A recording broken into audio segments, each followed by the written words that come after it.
Salut, nous c'est les équipières. Alors moi c'est Olia. Joséphine. Et moi c'est Mélodie.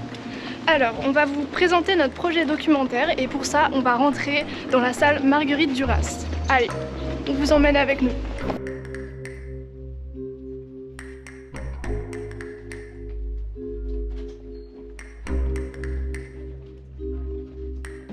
On va retourner sur les pas de Julie Guichard pour voir la création de son spectacle Les Souterraines.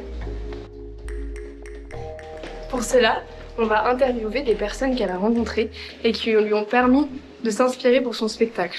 Moi, j'aime beaucoup, en tout cas pour les spectacles, qu'on parte du réel, même si ce qu'on fait au final n'est pas... On s'attache à, en tout cas, rencontrer des personnes et s'inspirer des personnes. Moi, j'avais lu Les Algues Vertes, et donc c'était vraiment quelque chose qui m'avait beaucoup aidé dans le cheminement du spectacle. Et donc, le fait de rencontrer Morgane Lage, ça a permis de voir surtout, en fait, je trouve, la complexité quand on traite des sujets comme ça. Quand on est journaliste, quand on est géologue, j'ai eu la même chose avec Maud, c'est le fait de savoir ces choses-là. Et qu'est-ce qu'on fait avec le fait de savoir ? Comment on vit avec le fait de savoir que le monde est pollué, que les ouvriers sont maltraités, que tout ça. On va voir les dernières répètes avant la première.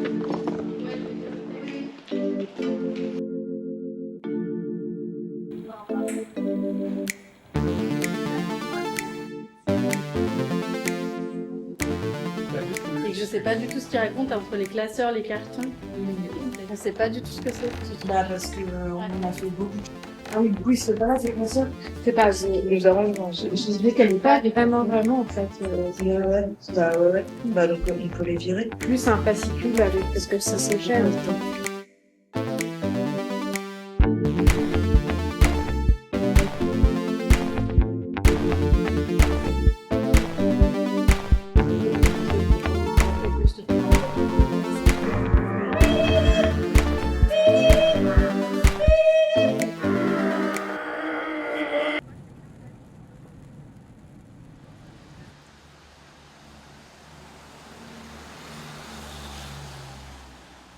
Nous, on a créé un collectif de femmes journalistes en France. Là, on s'est rendu compte que sur les questions agricoles, environnementales, on était beaucoup de femmes. À avoir des ennuis, on était beaucoup de femmes. Et on a essayé d'analyser en quoi on avait des points communs. On s'est rendu compte que nous toutes, on traitait de sujets qui passent sous les radars de l'info normale. On traite de sujets quand ils sont froids, c'est-à-dire pas quand c'est au cœur de l'actualité. Et puis on traite de sujets qui concernent des citoyens ordinaires.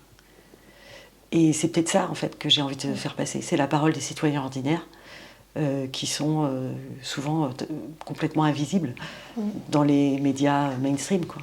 L'origine des souterraines, ça vient d'une amie d'enfance à moi qui est géologue en dépollution des sols et des histoires qu'elle m'a racontées au fur et à mesure depuis un moment sur son travail. Et deux histoires en particulier qu'elle m'a racontées. Une où, quand elle était toute jeune géologue, elle s'est retrouvée en fait à inspecter une usine et il se trouve que quand elle est allée dedans, les repas étaient... Il y avait encore des repas mais avec de la moisissure, des choses comme ça, comme si le temps s'était arrêté. Elle s'est rendue compte qu'en fait, toutes les personnes qui étaient dans l'usine étaient mortes à cause d'un défaut de ventilation et de masques périmés. Et en fait, du coup, tout l'air était toxique et tout. Donc ça a été une chose qui l'a vachement marquée. Et une autre chose, c'est une mairie qui lui a demandé son autorisation pour construire un EHPAD sur un site pollué, en lui disant que, comme ils sont vieux, ils ne verront pas les conséquences de ce qui leur arriveront. Et ça avait été deux choses que moi je me suis dit, mais en fait, il y a une cruauté absolue du fait que la pollution est partout, comment on se dit, en fait, on fait le bénéfice-risque des personnes, et notamment des travailleurs et des personnes âgées, même des enfants d'ailleurs, parce que c'est même dans les crèches, il y a des crèches sur des sites pollués. Enfin, voilà. Ça m'a vachement questionnée sur notre rapport à comment on prend soin des humains par rapport à la société, le fait qu'on a l'industrialisation, ça prend toute la place en France et tout. Moi, je comprends en tant qu'élu, en fait, parfois c'est déjà trouver des terrains disponibles, c'est pas forcément simple, surtout à l'heure actuelle avec le zéro artificialisation nette. D'un autre côté, il y avait ces terrains qui sont disponibles, il y a les coûts qui sont engendrés pour la dépollution. Après, oui, il y a forcément il faut chercher d'autres alternatives. Moi, je pense que on sait les dégâts que ça peut engendrer. Enfin, à long terme, en fait, sous le coup, on va se dire, on prend des mesures pour éviter, pour réduire le risque, mais derrière, il n'y a jamais de risque zéro. Donc, est-ce que oui, c'est le coup, hein, je comprends derrière, s'il faut tout dépolluer le sol, recreuser sur des dizaines de mètres pour enlever la terre, pour en remettre, c'est des coûts, mais il y a une histoire d'assurance derrière aussi, de qualité du travail, et sur le long terme, pour avoir un zéro souci derrière, quoi. Oh, c'est bien, on a un petit rayon de soleil, c'est sympa, je vois bien. Vous avez vu la petite cabane qu'on a fait avec les enfants là? Ouais, c'est trop mignon. Et donc elle est censée être vivante et poussée, Ouais. à entretenir. En centre-Bretagne, une des pollutions dont on parle peu, ce qu'on discutait un peu avant, c'est toute l'érosion des sols et l'envasement des fonds de rivière, comme bon, ça a été le cas dans l'étang, enfin dans le lac du Blavet, comment il s'appelle, le lac de Guerlédan, ou dans le canal de l'Anta-Brest, où ici, là, on a un endroit où on travaille beaucoup avec les élèves de Caris-Melou, mais juste à côté, on a les lagunes, hein, qui sont aussi par de pollution, parce que on voit l'eau qui sort de ça, qui est bien verte. Et puis en Bretagne, on est clairement exposé au problème d'algues vertes. Alors, à Douarnenez, vous connaissez bien, mais ici en Centre-Bretagne, on a le problème des cyanobactéries, qui a un pendant et qui a les mêmes origines que les algues. Donc c'est des pollutions, on est quand même confronté régulièrement. Eh ben, on a eu un dossier un peu chaud à gérer dernièrement, en fait, donc, qui concerne les PFAS, en fait, sur Osrenin, puisqu'on a un captage d'eau sur la commune qu'on a été obligé de fermer. Après, on est confronté à des pollutions aussi. C'est lié, c'est des pollutions, c'est un autre prisme, mais c'est des pollutions, par exemple, sur des bâtiments, des anciens bâtiments qu'on a, qu'il faut déconstruire, où il y a de l'amiante. On a fait, nous, une enquête qui est sortie en novembre 2024 sur une mine à Glomel qui s'appelle Imeris, qui extrait un minerai extrêmement rare qui s'appelle l'andalousite.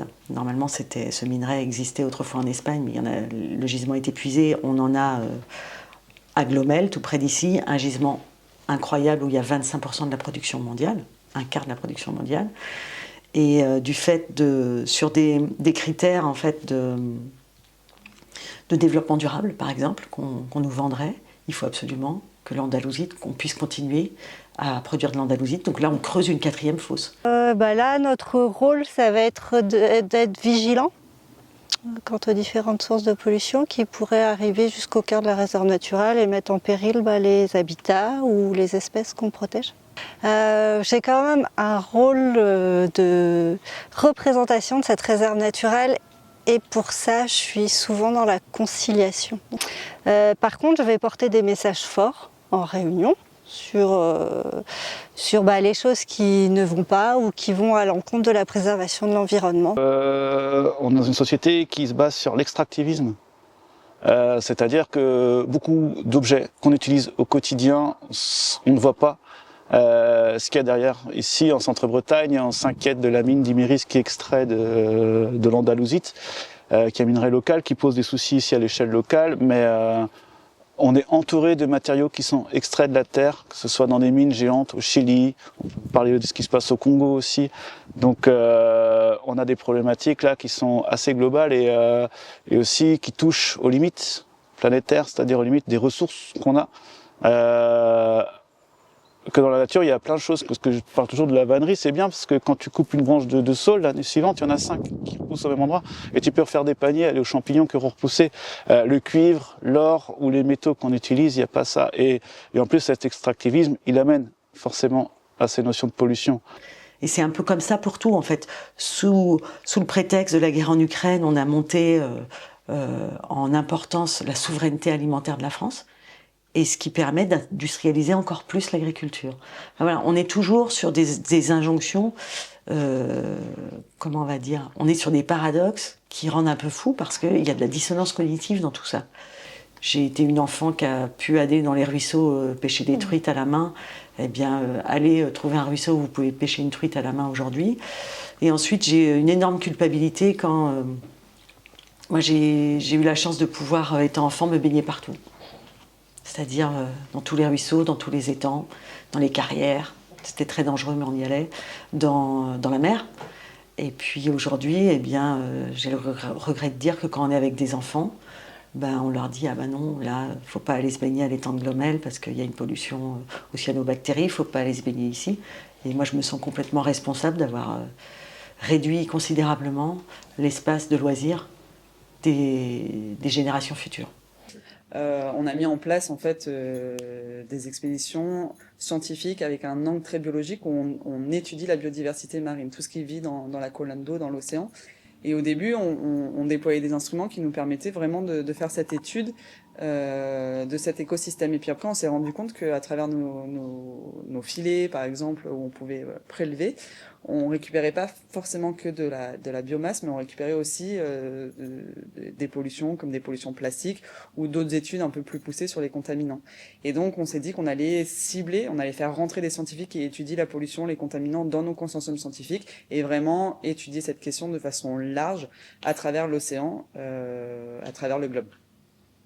Là, en ce moment, il y a des négociations internationales sur un potentiel traité plastique. Et nous, on a un collègue qui est impliqué, et d'ailleurs très impliqué, la Fondation Tara Océan, sur ces sujets-là. On est vraiment pointu grâce aux résultats scientifiques de nos expéditions.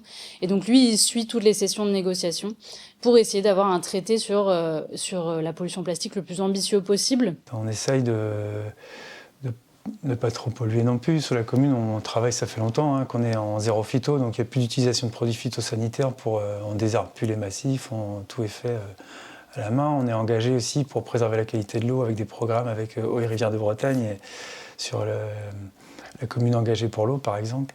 Là, sur les aménagements qu'on fait, on essaye de replanter beaucoup d'arbres. Il y a un programme de revégétalisation aussi de la ville où il y avait beaucoup d'espaces de grands parkings qui étaient tout en enrobés, où il va y avoir aussi des arbres qui vont être plantés.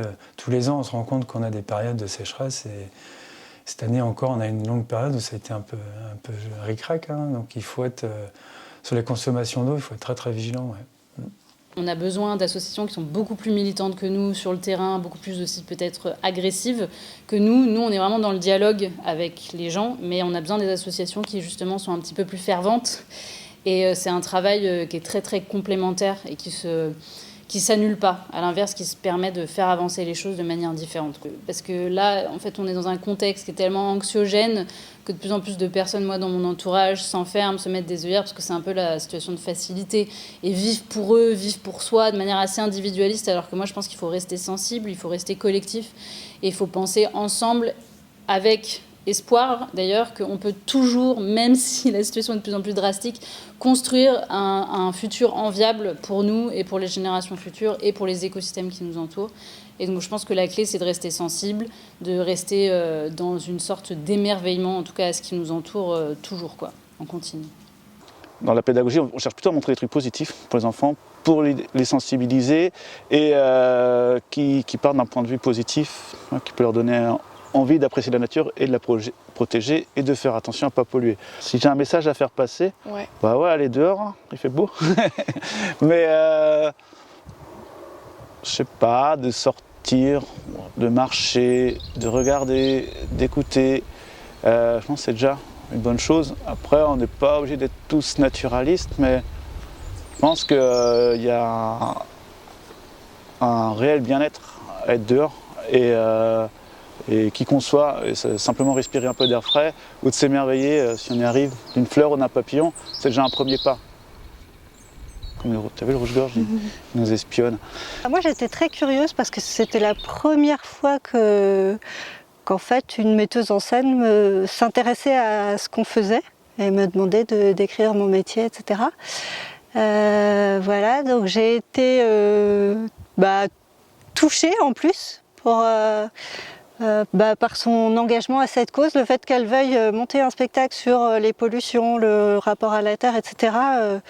Oui, j'ai été tout de suite partante. Alors, moi je trouve ça assez génial de pouvoir transformer quelque chose qui est extrêmement laid en quelque chose de beau et faire passer un message